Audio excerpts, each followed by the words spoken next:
escuchado las plegarias de nuestro querido maestro Ezequiel Ataocusi Gamonal,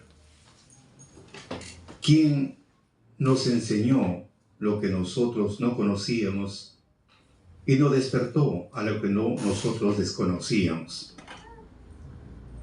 Cuando hablamos, amigos, del conocimiento que es dado para estos días, porque está programado para el fin de estos tiempos, como es en Efesios 1:10, en la dispensación del cumplimiento de los tiempos. Está programado algo misterioso que estaba oculto por muchos años. Hablamos sobre las fiestas que Dios había decretado. Uno de ellos es la fiesta de las trompetas, o también se le conoce como la fiesta de los clamores. Y llegamos a una conclusión tan convincente que esta fiesta de las trompetas o fiesta de los clamores es una fiesta porque es una cesación de obras serviles, una santa convocación de los fieles que el pueblo hebreo, este 15 de septiembre, con la luna nueva, este 15 de septiembre del año 2023, han realizado su año nuevo. Por eso para ellos viene a ser año nuevo. Por eso viene con el nombre de Yom Kippur, el principio y comienzo de los meses, que emplean el calendario embolismal, o seglar también se le conoce. Su primer año de ellos es su año nuevo, que lo han festejado 3 días. 3 días han hecho fiesta, porque es año nuevo, una nueva oportunidad. Y han cumplido 5.784 años. Y esta fiesta pues se conmemora la creación del mundo, y no solamente se conmemora la creación del mundo, sino también la creación del hombre, que fue en el 6º día. Entonces, esta es una fiesta en conmemoración a la creación del mundo y a la creación del hombre. Por eso que viene a ser el año judío. Un año judío, la festividad del Rosh Hashanah, que significa cabeza del año. Ahora, que lo llaman también como el balance espiritual, en lo que las personas realizan un examen de conciencia sobre la acción del año, y que se cierra y se disponen a pedir perdón a los semejantes agraviados. De esta forma se reflexiona para dejar atrás las aflicciones del pasado que encargan con energías renovadas al siguiente. Entonces, ¿cómo vemos esta fiesta que realiza el pueblo judío? De que todos los creyentes, así como según el calendario gregoriano, en muchos países, el año nuevo pues con bombardas, con toda clase de luces psicodélicas, se ponen ropa amarilla, caminan por 12 iglesias, hacen su peregrinaje, comiendo uvas. Bueno, son tradiciones. Pero ¿cómo hacen allá en Israel el primer mes del año? Estamos hablando hablamos del año nuevo. Realizan 100 veces, tocan el shofar. El shofar pues es un instrumento litúrgico fabricado pues con el cuerno de un carnero, de una cabra, de un antílope o de una gacela. ¿Qué representa este cuerno que ellos tocan 100 veces? Eso representa la liberación del sometimiento del pasado. Porque ellos, sus ancestros estuvieron pues total 430 años, vivieron en Egipto, 400 años de esclavitud y 30 años de bonanza cuando estaba vivo José. Entonces, esto llama pues representa la liberación que fue con Moisés. Y para ser liberado, el pueblo primero tuvieron que participar del Cordero Pascual. Tenían que inmolar al Cordero entre las 2 tardes, eso dice en Éxodo, inmolaron al cordero entre las 2 tardes. O sea, el cordero lo tenían separado el día 10 para el día 14, y el día 14 lo inmolaron al cordero, que sí lo degollaron entre las 2 tardes. La palabra entre, para cuantos que nos están escuchando, la palabra entre significa dividir, o la parte céntrica entre 2 extremos, entre las 2 tardes. Para muchos, bueno, piensan que la tarde es el día viernes y termina el sábado en la tarde. Bueno, es un concepto personal y hay que respetar. Pero cuando hablamos del día que tiene 24 horas de puesta del sol a puesta del sol, ya estamos hablando, la noche empieza de puesta del sol, quiere decir las 6:01, ya no es noche, no es tarde, es noche ya. 6:01 es noche. Se encuentra con alguien, le van a decir buenas tardes, lo primero que le van a decir es buenas noches, ya es noche. Y en la mañana, desde las 6 de la mañana hasta las 12 del día, le dicen pues buenos días, no le dicen pues, buenas noches ni buenas tardes, buenos días. Y la tarde, de 12 horas y 1 minuto hasta las 6 de la tarde, viene a ser la tarde. Le dice ya 12 y 1 minuto, señor buenas tardes, señor buenas tardes. 6 y 1 minuto de la tarde, viene ya anoche, señor buenas noches. Pero acá la escritura te dice que tenía que ser inmolado entre las 2 tardes. ¿Cómo es eso entre las 2 tardes? A veces, como no entendemos la palabra entre, tenemos dificultades. La palabra entre, vuelvo a repetir, significa la parte céntrica entre 2 extremos. O mejor dicho, se divide entre la palabra dividir. Es como decir, la mitad de 4, 2. O sea, es la mitad de 4, 2. Hablamos de la tarde, de las 6 de la tarde. Estamos hablando, de las 12 y 1 minuto hasta las 6 de la tarde, estamos hablando de la tarde. ¿Cuál sería la mitad de la tarde? Si tiene 6 horas, la mitad serían 3. 3 más 3, 6. Entonces, la mitad de las 2 tardes es 3. 3 de la tarde o 15 horas, que aún Jesús también esa hora murió. Esa hora murió. Entonces vemos, esa hora, entre las 2 tardes, sacrificaron al cordero y espiaron con la sangre los linteles y los postes de las casas con la carne, bien lavado, por supuesto, tenían que sacar el pellejo o el cuero, lo desollaron, la carne bien limpia, lo aderezaron con aceite de oliva y sal a la medida. No podían comer sancochado con agua, ni tampoco crudo, sino, dice la escritura, tenía que ser asado al fuego. Los intestinos y todo asado al fuego. Panes sin levadura, con hierbas amargas, porque amargo ha sido pues la estadía en Egipto. Y a la medianoche, estamos hablando de la medianoche, vino pues la muerte de los primogénitos, y a primeras horas, estamos hablando 6 de la mañana y 1 minuto, es la primera hora del día. Esa hora le dieron libertad el faraón al pueblo de Israel. Los salieron.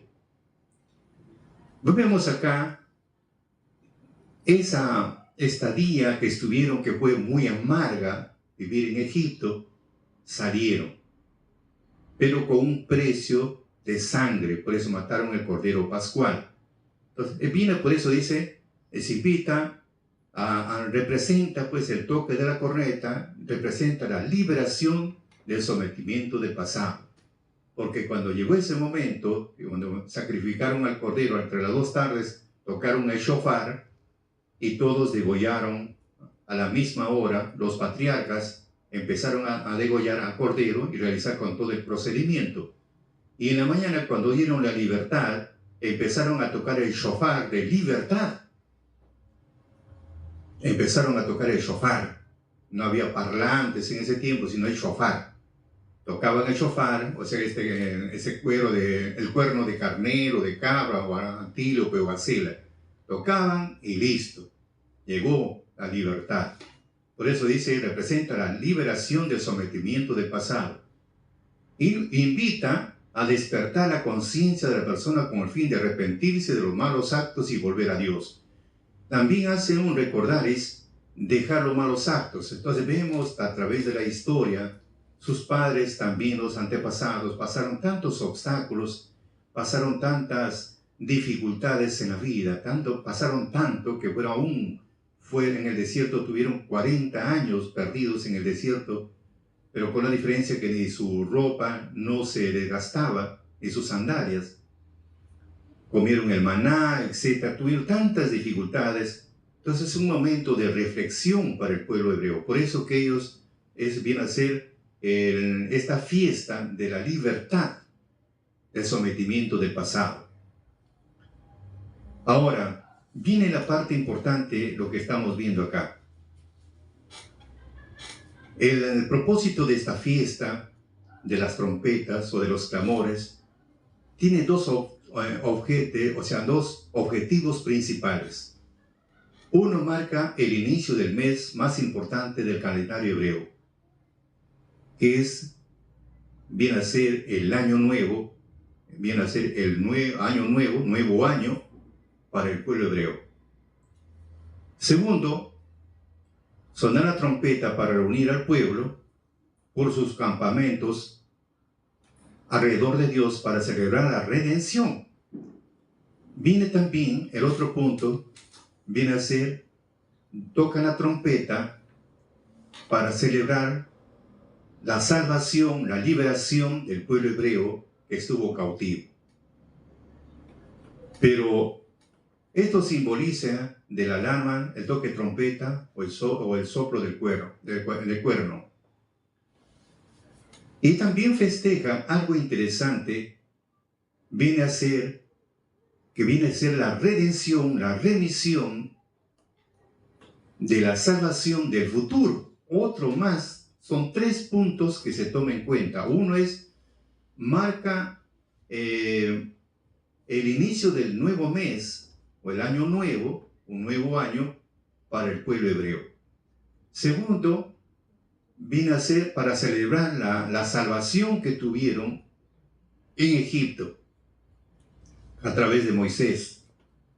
Y la tercera viene a ser la remisión que tiene que acontecer en el futuro. ¿Pero por qué? Porque remisión en el futuro, como el pueblo fue disperso por todo el mundo, vemos a través de la historia, cuando el pueblo se dividió entre 2 reinos, después de la muerte del rey Salomón, 10 tribus pasaron a un lado con su capital Samaria, 2 tribus, Judá y Benjamín, formaron el reino de Judá.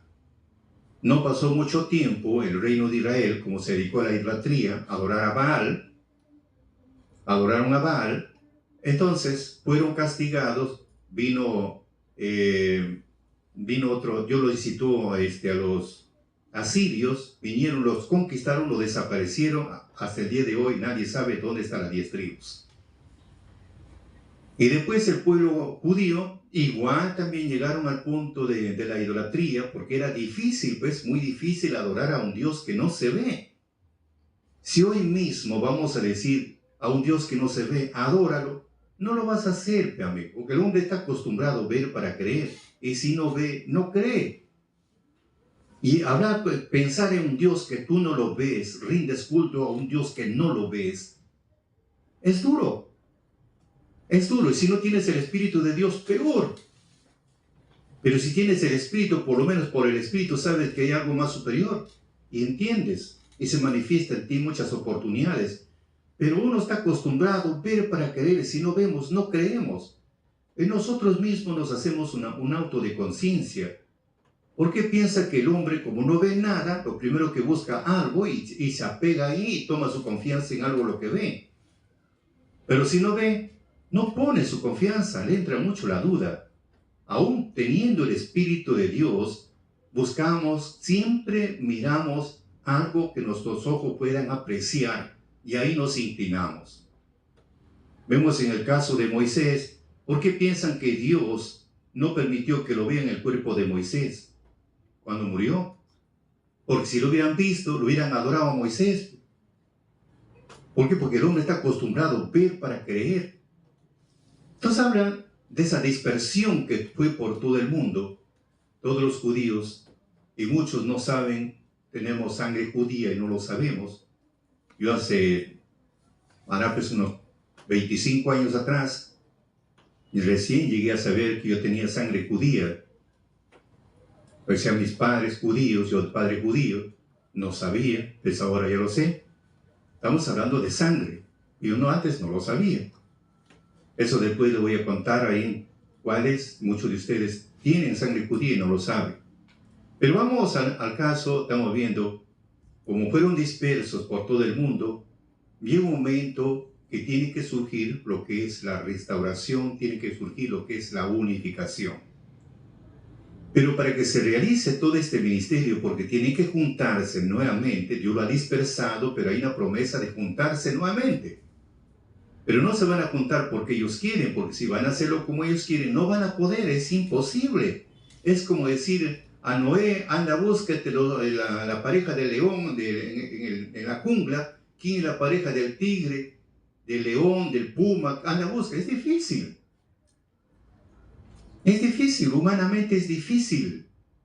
Porque lo primero va a encontrar esas fieras salvajes, lo van a mirar y se van a ir y no saben cuál es el elegido o la elegida. Sino que Noé en ese tiempo fue el portero y Dios lo juntó por parejas. Venían por parejas y Noé simplemente era el portero, pasen y todavía con miedo porque de vez en cuando enseñaban el colmillo dorado. Entonces eso es, Dios es el que procede, humanamente no. ¿Cuántas veces han querido hacerlo y lo quieren hacer? Así como esa delegación que vino de Israel a conversar con nuestro maestro, queriendo juntarlos. Es difícil humanamente, tiene que ser el poder de Dios para realizar todo este ministerio. Y si no hay el poder de Dios humanamente, no se puede. No se puede, por más que uno quiera, uno muere y no ha hecho nada.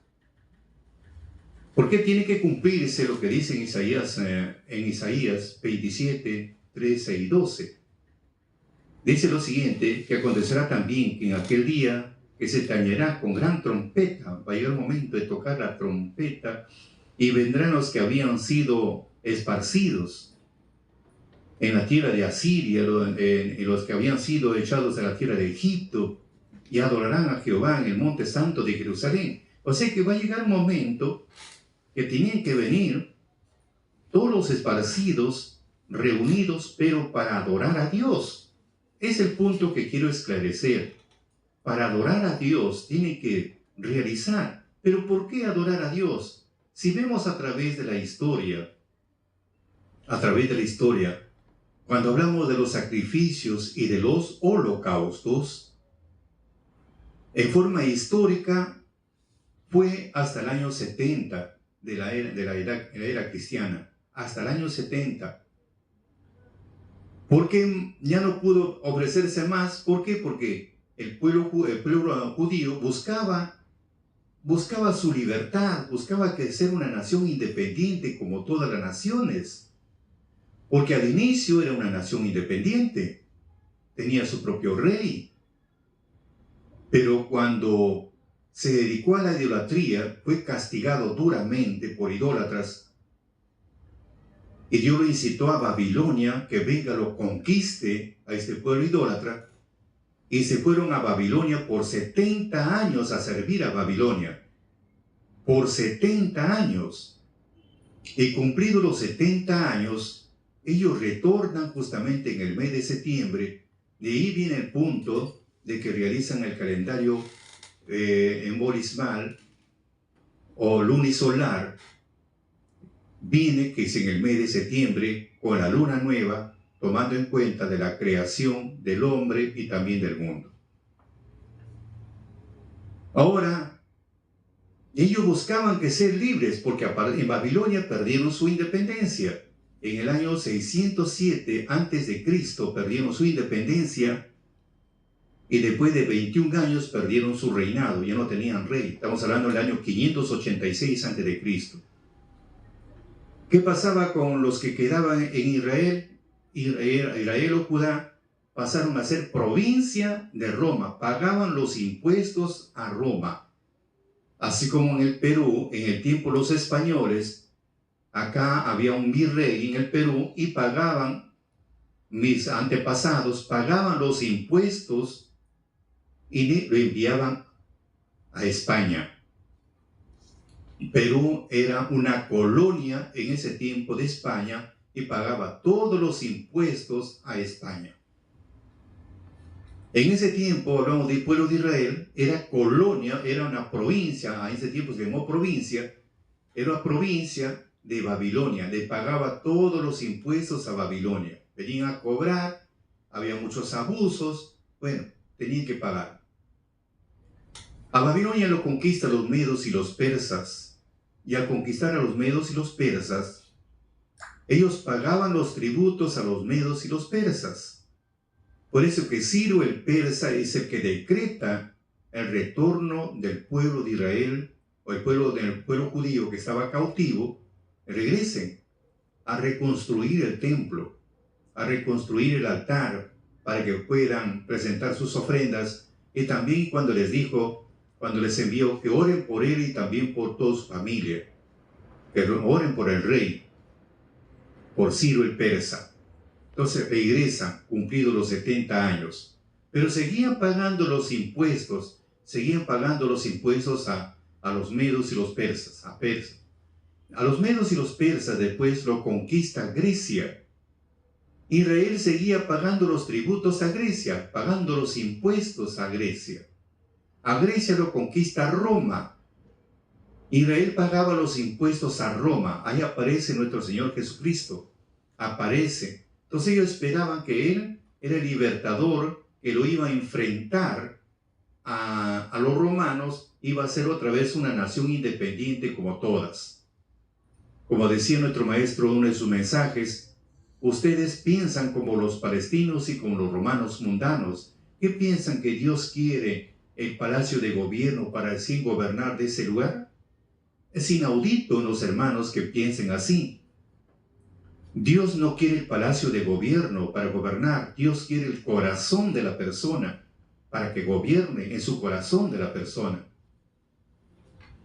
¿Por qué? ¿Qué pensaban en ese tiempo? Como dice, piensan ustedes como los palestinos. Es que ellos estaban buscando su independencia, sí o sí su independencia buscaban. Como sea, buscaban su independencia, ser independientes como antes, ya no ser una provincia de esclavitud. Pero vemos acá que no entendieron. Por eso que lo matan a él, por mentiroso, por farsante, por decir que es hombre, pensaba que era Dios y tantas cosas, por blasfemar contra el templo y tantas cosas más. Por eso lo matan, porque decían, buscamos uno que nos libere de esclavitud de Roma, un guerrero, no que uno está buscando, si te da una cachetada, dale la otra mejilla. Mejor buscaron a Barrabás, porque él luchó contra los romanos, que mató a 2 romanos, entonces por su elevación ahí lo mandan preso.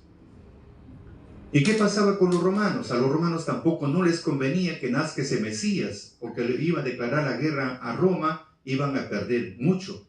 Por eso que a partir de Herodes mandó matar a los niños de 2 años para abajo. Por eso dice nuestro maestro, ustedes piensan como los palestinos y los romanos mundanos.